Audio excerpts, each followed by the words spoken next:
Ani faarfataa Feenan Baay'isaan jedhama. Kanan itti dhaladhee guddadhe magaalaa Ambootti. Umuriin koo waggaa 10. Amma sin wajjin Waaqayyoon waaqessuudhaafan as ba'e. Amma hundumti keenya wajjin waaqeffanna.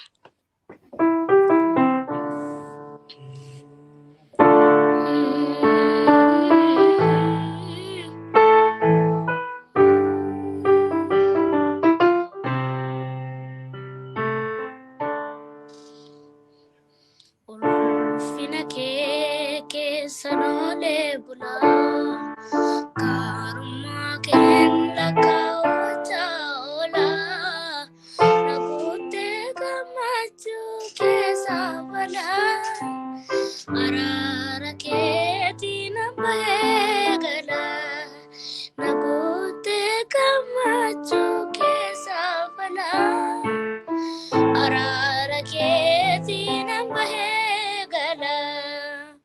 Egumsi titikera no konda marsera ayani dihamnike mudako na udaksera balesera Egumsi titikera no konda marsera ayani Dihamnike mudako na udaksera balesera ansetani gamada ansetani gamada atana gada ansetani gamada Ansitani gamada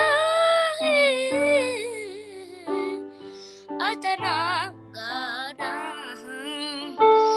gofta go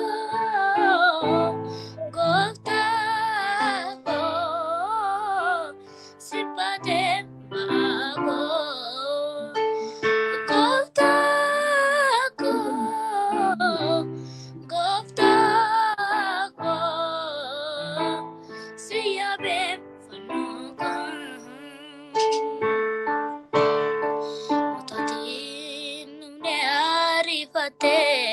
Garako badin sabanture nambasu karanko otatin dunia rifate garako badin sabanture nambasu karanko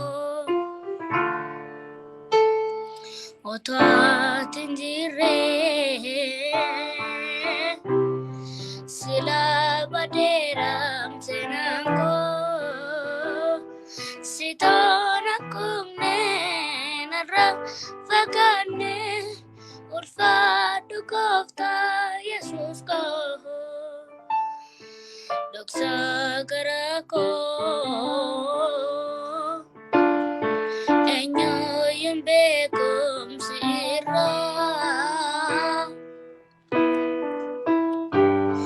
Kana silvarsa maka kenjaja sitwana chale undara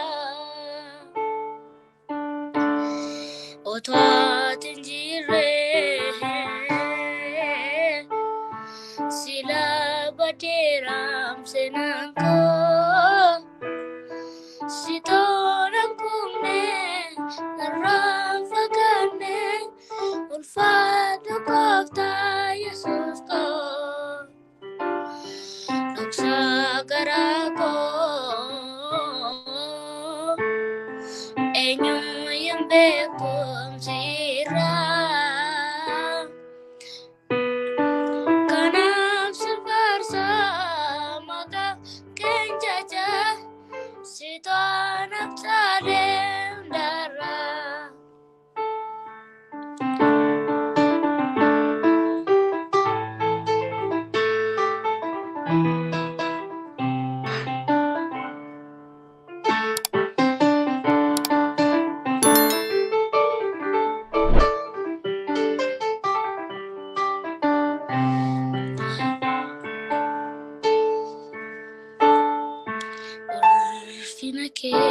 keessa noollee bulaa gaarummaa keen lakkaawwachaa oolaa naguutti gammachuu keessaa falaa araara keetti nan bahee gara naguutti gammachuu keessaa falaa araara keetti nan bahee gara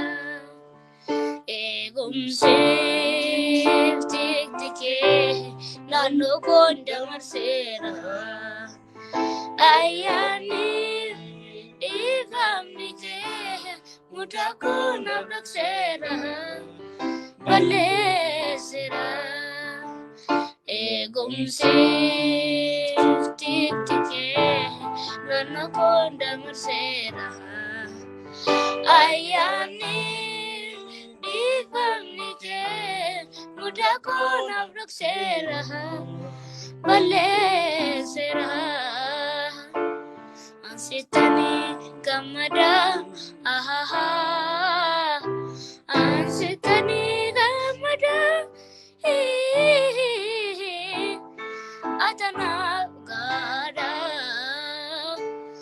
ansitanii gammada ansitanii gammada atanaa gaada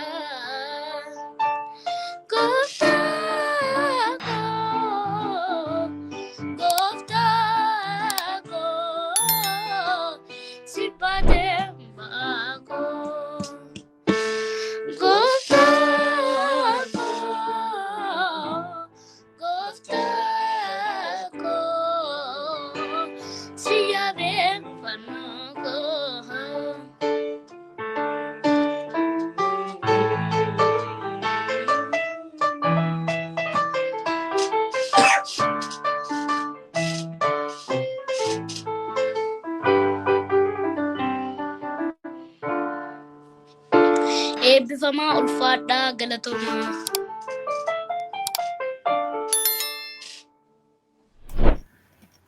Seenaa koo geechi Waaqayyoo baraa fi jireenya keessan haa eebbisu. Dhugaa Waaqayyoo jireenya keessan bara keessanii hojii keessan haa eebbisu. Feenii koo baay'ee guddadhu barri kee jireenyi kee haa eebbifamu.